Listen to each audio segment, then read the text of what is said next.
con nosotros el profesor Melanio Paredes, no necesita presentación, pasado ministro de Educación, por ello tenemos que tocar el tema de la educación en ocasión del Programa Nacional de Alfabetización y las elecciones del gremio de los profesores ayer.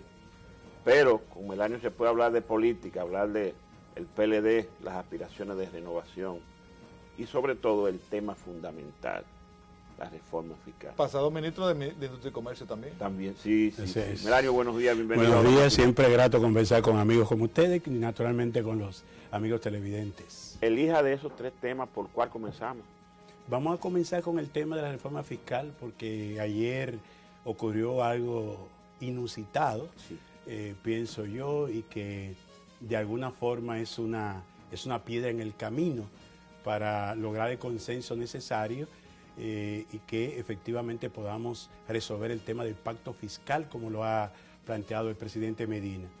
Yo quiero hacer notar de que el tema de la concertación fue elevado a rango constitucional en esta pieza. O sea, esta que se llama la Constitución de Leonel, la Constitución de 2010, y que generalmente se bautiza con el nombre del presidente de turno. En esa Constitución se establece la conformación del Consejo Económico y Social, que ha existido como una situación de hecho en estos años, pero ahí se manda que se establezca por ley, de manera que sus integrantes tengan la legalidad y tengan la representatividad que demanda un escenario como ese. Y precisamente por eso el tema de la reforma fiscal o el pacto fiscal se ha llevado al Consejo Económico y Social. Okay. Lo que yo entiendo que es una medida aceptada del presidente Medina, por cuanto en esto de la reforma fiscal o el pacto fiscal hay una condición sine qua non que yo pienso que debe cumplirse, y es que como afecta a tantos sectores y es una apuesta a salir de la situación de crisis en que ha estado envuelta la sociedad dominicana en el contexto global, necesitamos que se escuchen todas las voces, todos los sectores, porque en definitiva las medidas que se adopten va a afectar, va a incidir en la cotidianidad, en la vida, en las condiciones de existencia de todos los dominicanos y dominicanas. Profesor, pero el Consejo Económico Social fue suspendido, la última sesión, digamos, no pudo avanzar, sino que se pospuso para este viernes. Y de hecho se nombró una comisión integrada por 3 juristas y 3 economistas, con propósitos que todavía la misma opinión pública no está muy clara cómo es que va a operar esa comisión. Es ahí mi preocupación. Es el obstáculo. Y solamente hay que ver las gráficas de ayer. Y usted ve al zar de la concertación, que siempre se le ha reconocido como el hombre clave en estos procesos, pero ¿quiénes están al lado de Agripino Núñez Collado? Entonces, nos parece que es una pobre contribución el que grupos alternativos pretendan ahora bloquear una discusión franca de esos temas, arrastrando con ello al empresariado a poder establecer culpables del déficit fiscal que enfrenta la República Dominicana. Y eso no es un tema que hay que irlo a buscar fuera, está claramente definido. Aquí hay 3 elementos claves que son los que han generado esta situación de déficit fiscal. Claro. Y que debo decir que el déficit se ha convertido en un instrumento de funcionamiento de las economías en muchos países del mundo, incluso Estados Unidos. Estados Unidos. ¿Cuál es el déficit presupuestario de Estados Unidos? Es de miles de millones de dólares. Trillones. Entonces, también está el debate que en un contexto de crisis las medidas de austeridad, la política de restricción no son las más adecuadas porque extenderían ese proceso recesivo e impediría que la economía vuelva a crecer, pueda expandirse y generar empleos, que es lo único que garantiza la posibilidad de lograr el bienestar. ¿Cuáles son esas 3 patas del déficit? 1, aquí tenemos un problema que aunque debió ser coyuntural, se ha convertido en estructural. El déficit cuasi fiscal del Banco Central, que se arrastra de la crisis financiera de los años 2003-2004. Es el 1. Año tras año hay que sacar dinero del presupuesto para dedicarlo, llevarlo a las arcas del Banco Central e ir saneando, ir recuperando ese déficit histórico que nos llevará más de 20 años. Y apenas estamos en el 2012, es decir, del 2003 al 2008, todavía nos quedan unos años para resolver ese problema. El segundo tema, el déficit eléctrico. un tema también que se ha convertido en estructural y que no ha habido manera de recuperar. Y todo esto también hay que referirlo al famoso Pacto de Madrid o el Acuerdo de Madrid. Ahí veo a los senadores que están planteando el transparentar esto. Ojalá y efectivamente se pueda hacer una revisión de esos contratos sin que esto implique que el país pueda ser llevado a cortes internacionales, porque ahí está la contrapartida y por el hecho de que estamos amarrados a esos contratos hasta el 2016. Ahí hay un tema clave, 1.200 millones de dólares. Eso es una proporción importante del PIB y del déficit que estamos arrastrando. El tercer elemento tiene que ver con el contexto internacional y nacional de crisis.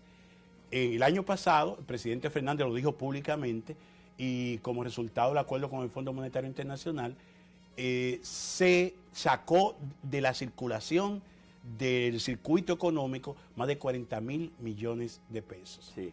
Eso innegablemente le dio un bajón en términos de popularidad al gobierno y al partido oficial. Y es natural, cuando los presidentes van a los pueblos, cuando visitan las regiones, la gente pide las obras. Este es un país que tiene un déficit acumulado de infraestructura increíble. Danilo Medina, su primera visita a San Juan se reconoce como una tacita que se ha hecho de todo. La provincia más favorecida. Sin embargo, la lista de obras que le pidieron fue interminable, hasta el punto que él dijo, espérense, eso lo veremos para el presupuesto del próximo año, porque ahora yo no puedo iniciar ningún tipo de obras. Entonces, al presidente Fernández, durante esa recesión del segundo semestre del 2011, le pedían obras. El Fondo Monetario en noviembre se planteó que había que subir la tarifa eléctrica para poder renovar el convenio. Y todo esto coincidió con el ciclo político.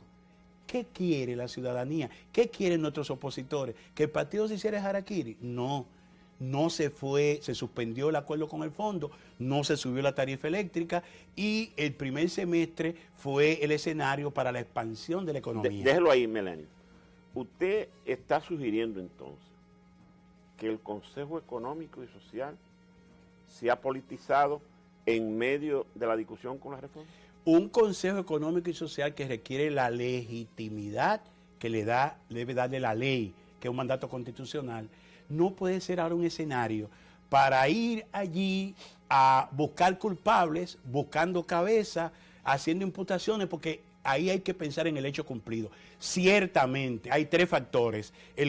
La crisis clasificada del Banco Central, el tema del déficit y el subsidio eléctrico generalizado, y el tema de la inversión y la expansión que hubo en el primer semestre, que es lo que se atañe al gobierno pasado. Pero esa fue una medida que es legítima en tanto y cuanto produce crecimiento económico, genera empleo y evita que el país hubiese caído en una recesión fatal, que coincidió con el ciclo político, efectivamente. Pero como usted dice, profesor, el gobierno ya no puede desprenderse en la discusión de la reforma del Consejo.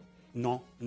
Pero por eso pienso que más que ir ahora a los subterfugios de buscar culpables, yo entiendo que lo importante es que allí se pongan los puntos sobre la mesa, todos los sectores, y que veamos en un cóctel de opciones, porque el propio equipo económico y el propio presidente ha dicho que la propuesta es flexible, que pueden manejarse. Por mi parte, yo aspiraría, y es algo que mi partido también tiene que fijar posición, porque lamentablemente el PLD en los últimos años se ha caracterizado por haber perdido su coherencia. La coherencia implica de que estos temas deben ser discutidos primero en la instancia partidaria. Si bien se hizo una reunión con los legisladores nuestros, la dirección política no se ha reunido. El comité político no ha tratado este tema y por consiguiente no ha bajado línea.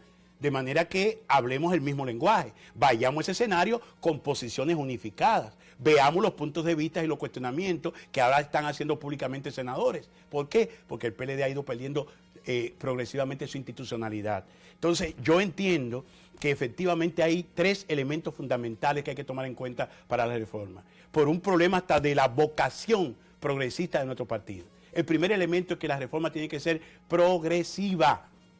La reforma no puede insistir en gravar a los que menos pueden. La reforma no puede insistir en gravar el consumo o la producción, que es donde se afecta a la clase media. La reforma debe gravar sobre todo con impuestos directos, no impuestos indirectos, y debe gravar los dividendos, el beneficio, no la producción ni el consumo.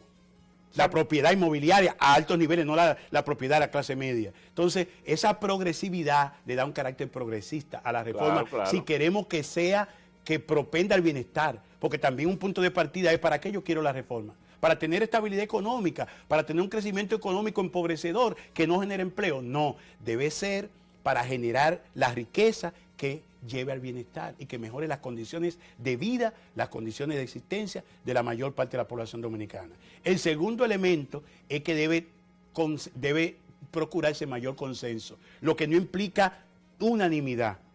Impuestos son impuestos. Claro. Entonces, pero hay que lograr el mayor consenso. Se trata de socializar. El mayor consenso, aunque no se logre la unanimidad. Y el tercer elemento es la integralidad.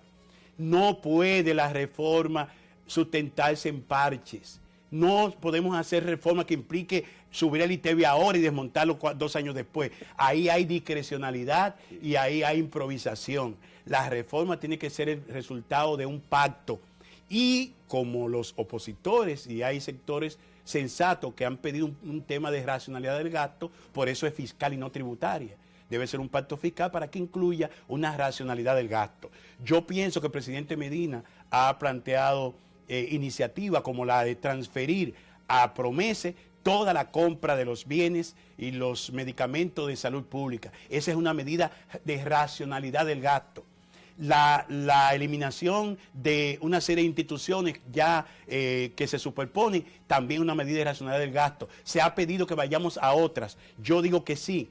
Y los negociadores del gobierno en el Consejo Económico y Social deben plantearse el ir desmontando una serie de instituciones que caen en la duplicidad, pero en el mediano plazo. Porque también en un momento en que la economía no está ofertando los empleos que requiere la población, hay un tema también de tensión, sí, porque los propios compañeros andan buscando trabajo y quienes están en los puestos son compañeros. Entonces, evidentemente, hasta que la economía, a través de la política de incentivo a las pymes, del emprendedurismo, genere los empleos, tenemos que ir, el Estado es el principal empleador, tenemos que ir manejando eso con inteligencia. En la medida que la economía comience a generar los empleos privados, donde pueda satisfacerse esa necesidad de trabajo de los dominicanos y dominicanas, entonces podemos ir eliminando instituciones que hoy son una carga para el Estado. Pero eso tiene que ser gradual y naturalmente con estas premisas pienso que podemos dejar resuelto el tema del pacto fiscal.